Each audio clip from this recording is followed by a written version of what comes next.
रक्षक ही जब भक्षक बन जाए तब न्याय की उम्मीद करना बेमानी है।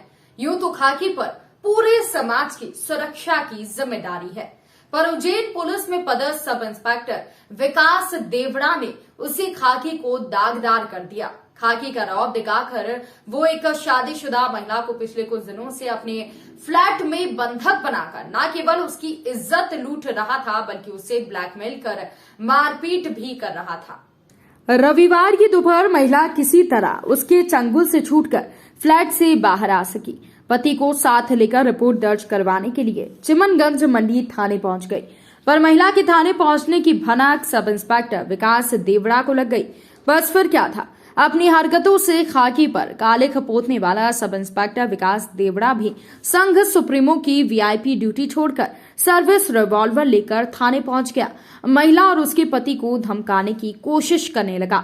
ऐसे में चिमनगंज मंडी थाने के भीतर हंगामा खड़ा हो गया। हालांकि टीआई जितेंद्र सिंह भास्कर ने सूझबूझ दिखाई और मौके की नजाकत को देखते हुए महिला को बंधक बनाकर बलात्कार करने वाले सब इंस्पेक्टर विकास देवड़ा की सर्विस रिवॉल्वर रखवा ली और वरिष्ठ अधिकारियों को सूचना दे दी। ऐसे में दोपहर से लेकर शाम तक थाने पर हंगामा मचा रहा। हालांकि पीड़ित महिला और उसका पति टस से मस नहीं हुए, लिहाजा पुलिस को महिला की रिपोर्ट पर सब इंस्पेक्टर विकास देवड़ा के खिलाफ एफआईआर दर्ज करानी पड़ी। टीआई जितेंद्र सिंह भास्कर के मुताबिक महिला की रिपोर्ट पर सब इंस्पेक्टर विकास देवड़ा के खिलाफ धारा 376, 323 और 506 सहित अन्य धाराओं में प्रकरण दर्ज किया गया है। 7-8 महीने से फेसबुक के थ्रू विकास सिंह देवड़ा ने दोस्ती करते वक्त इसके मन में शुरू से, मुझे तो नहीं लगता है, इसके मन में शुरू से ये था कि महिला बहुत पैसे वाले घर से सक्षम है। तो उसने मेरा स्टेटस देखकर अपने मन में ये तो शुरू में नहीं बताया कि ऐसा है, ये सब है। शुरू में अपने आप को बहुत अच्छा साबित करने की कोशिश की। उसके बाद धीरे धीरे सब कुछ सब खत्म करवा दिया। आज पूरे मेरे 10 लाख रुपये मैं उसको गवा चुकी हूँ। उसने जब उसको बाद में पता चला भी मेरे किसी काम की नहीं, अब तो ये कुछ कर ही नहीं पाएगी। तो जब मैंने उसको बोला तुमने ये सब किया, मतलब मेरा मानसिक शारीरिक शोषण इस कदर करा है कि मैं बयान नहीं कर सकती। आपको मैं खुद अपने आप को गिल्ट महसूस करूँ कि मैं मर क्यों नहीं पा रही। बहुत टफ है मेरे लिए ये सब बोलना। मैं बोला कि अगर तुम ये सब कुछ अब कुछ मतलब कुछ तो बोली तो मैं तुम्हारे खिलाफ कुछ ना कुछ कार्रवाई करूँ, क्योंकि रोज का मारना मतलब 1.5 महीने से मेरे साथ मार पी। मैं उसके हाथ पैर जोड़ती थी कि भैया मारो मत। तो जब उसका बहुत अति हो गया, कल रात को उसकी कहीं ड्यूटी लगी होगी, पता नहीं 11 बजे आया, आकर उल्टी सीधी बातों का। एक्चुअली उसका बहुत लड़कियों के साथ संबंध है। उसकी पत्नी भी उसके साथ मिली है कि नहीं मिली, ये सब चीज़ें मैं नहीं बोल सकती, बट जो चीज़ें मैं फेस कर रही हूँ उसमें तो लगता है उसकी पत्नी उसके साथ शामिल है। बहुत सारी लड़कियाँ हैं, आए दिन पता नहीं किस किस का नाम लेके मुझे बोलते हैं तुमने उससे बात करी, उसको ये बोला, मेरे भाई को ऐसा बोला, पता नहीं रौनक, पता नहीं किस किस के नाम लेता रहता है। तुम उसको जानती हो, मेरे लिए जानकारी लेती हो। मैंने उसको बोला मैं कोई जानकारी नहीं लेती। इस बात को लेकर उसने इतना मारा मुझे, मार के दरवाजे के साइड में की जोर से लगता है मेरा हाथ उतर गया है। इसको फ्रैक्चर एक है कि अभी तक मुझे कोई ट्रीटमेंट मिला नहीं है, तो मुझे पता नहीं है। और बाकी मेरी प्रशासन से और आप सभी से निवेदन है कि अगर इस तरह के जो हम लोगों की सुरक्षा के लिए बने हैं वही हम लोगों के साथ खेल खेलेंगे या हम हमारी सबके साथ ऐसे खिलवाड़ करेंगे। देखिए आप मुझे बताइए, आज मेरे पास कोई रास्ता नहीं है, ना मैं अपने घर जा सकती हूँ। अब एफआईआर हो गई, आप क्या चाहते हैं? आप मैं चाहती हूँ उसकी तुरंत अरेस्ट हो, उस पर कार्रवाई की जाए और उसको इस कदर पूरे उज्जैन के लोग जूते मारे ढंग से कि कौन सा पुलिस वाले पे आप यकीन करेंगे? आप बताइए कौन सा पुलिस वाला जो शक्ल से ऐसा दिखे, अगर पुलिस हमारे साथ अगर ऐसा कर रही है तो विश्वास उठ जाएगा मेरा। लास्ट टाइम तुमको कब लेके आया था?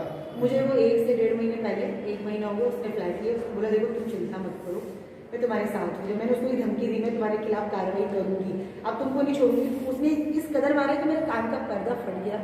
मेरे छोटे से बच्चे ने उसके आगे हाथ भी जोड़ा कर मेरी मम्मा को मत मारो। तो उस इंसान को दया नहीं है। आप मुझे बताओ कि पुलिस को दया कब आएगी? तो बाकायदा मैं 2-3 बार जाकर मैंने अपनी बातों में कोई झूठ नहीं बोला। मेरी एफआईआर में किसी तरह का कोई झूठ नहीं है। मैंने कल की घटना को उसकी पत्नी के मोबाइल पर मैसेज किया, कॉल मी अर्जेंट। उसकी पत्नी का कोई रिप्लाई नहीं आया, पर थाने पे 2-2 बार आकर मुझे बोल के जा रही है उल्टा सीधा। तो एक बात बताइए, क्या औरतों की कमी है उस पुलिस वाले के पास? उसके तो मैं तो चाहती हूँ उसकी अच्छे से पूरी जांच हो, उसके मोबाइल की डिटेल्स आप निकालो, उसका फेसबुक अकाउंट। सोचो एक पुलिस वाले का आदमी ना होगा, सब औरतें ही उसकी फ्रेंड है क्या? उसकी इंस्टा पे सब औरतें फ्रेंड है? दिन भर वो ड्यूटी करे नहीं करे। और पहली बात तो एक महिला को मारने का अधिकार किसने दिया? दरअसल पीड़ित महिला मूलतः रतलाम की रहने वाली है। उसके पति का ट्रांसपोर्ट का कारोबार है। इंदौर में भी उसका मकान है। फेसबुक पर कुछ समय पहले सब इंस्पेक्टर विकास देवड़ा से उसकी बातचीत हुई और इस तरह वो उसका फेसबुक फ्रेंड बन गया। इसके बाद उसके पति की गैर मौजूदगी में उसके घर आना जाना शुरू कर दिया और वर्दी का रौब दिखाकर उसकी इज्जत लूटने लगा।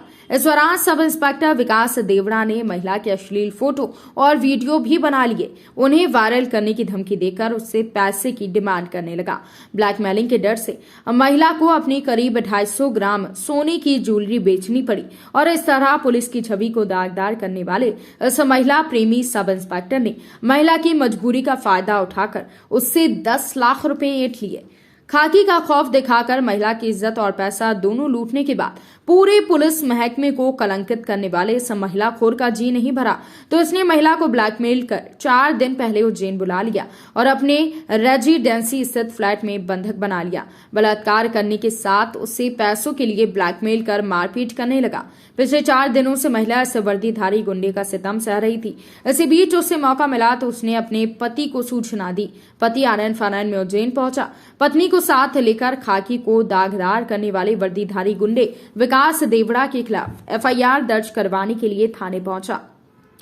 महिला के पति के मुताबिक ब्लैकमेल कर उसकी पत्नी के साथ घिनौना करने वाला सब इंस्पेक्टर उसकी पत्नी के नाम की रतलाम की 8 बीघा जमीन भी बेचने की फिराक में था।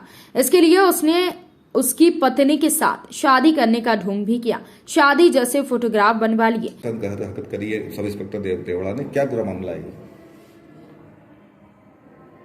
1-1.5 महीने से वाइफ को इसने परेशान कर रखा है। ये इसके साथ गलत शारीरिक संबंध बनाए, फिर ब्लैकमेल करना चालू करा। रात वार फिर जो शादी ब्याह में जो ज्वेलरी वगैरह थी वही के बाद उसको ब्लैक करके एक करके धीरे धीरे सब बेच के सारा पैसा कर लिया इसने। उससे बिचवा चढ़ा पैसे लेके कुछ बाजार से वाइफ ने 8-10 लाख रुपये लोगों से लेके भी इसको दे दिए। उससे भी बर्दाश्त नहीं हुआ इसका। यहाँ रतलाम इसको लेके फोटोग्राफ ही करके इसको ब्लैकमेल किया। फिर आदमी तक खबर पहुँचा दूँगा तो डर गई इसका सारा। उसके बाद इसने अभी 4-5 दिन पहले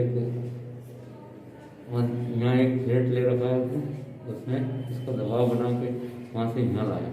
यहाँ ला के बंद कर दिया। आस पड़ोस वालों से बात नहीं करने दी, अंदर रखा। रात में आना मारना, दारू के लिए पैसे मांगना, महंगी दारू की ख्वाहिश अपनी इससे पूरी करोगे पैसे ला। और इसके पिताजी और ये इसका घर परिवार पूरा मिला हुआ, वो इसको प्रेशर बना रहे हैं कि जो तुम्हारे नाम रतलाम में प्रॉपर्टी है उसको बेचो, बेच के पैसा लाओ, हम तुम्हारे दुकान डाला लेंगे, बाकी कुछ पैसे ब्याज लक्ष्मी चला देंगे। बहरहाल पुलिस ने महिला की रिपोर्ट पर सब इंस्पेक्टर विकास देवड़ा के खिलाफ एफआईआर दर्ज कर महिला का मेडिकल चेकअप करवाया है। साथ ही आरोपी सब इंस्पेक्टर को राउंड अप कर लिया। यहाँ आपको बता दें कि इससे पहले भी सब इंस्पेक्टर विकास देवड़ा पर इस तरह के आरोप लग चुके हैं। 2 से 3 बार वो इसी के चलते लाइन अटैच भी किया जा चुका है। नानाखेड़ा थाने पर पदस्थी के दौरान सब इंस्पेक्टर विकास देवड़ा पर कॉल गर्ल के माध्यम से सेक्स रैकेट संचालित करवाने और धन्ना सेठों को हनी ट्रैप करवाने का आरोप लग चुका है। तब इसे लाइन अटैच किया गया। विभागीय जांच भी हुई। बाद में इसे चमनगंज मंडी थाने पर पदस्थ किया गया तो इसने सहकर्मी महिला पुलिसकर्मी पर डोरे डालने शुरू कर दिए। वरिष्ठ पुलिस अधिकारियों तक मामला पहुंचने पर फिर इसे लाइन हाजिर किया गया। बाद में इसे भैरवगढ़ थाने पहुंच गया और ये भैरवगढ़ थाने पर पदस्थ था कि यहाँ पर एक और घिनौना कारनामा सामने आया। बहरहाल उम्मीद की जा रही है कि खाकी को दागदार कर पूरे पुलिस महकमे को बदनाम करने वाले सब वर्दीधारी की ये आखिरी करतूत होगी।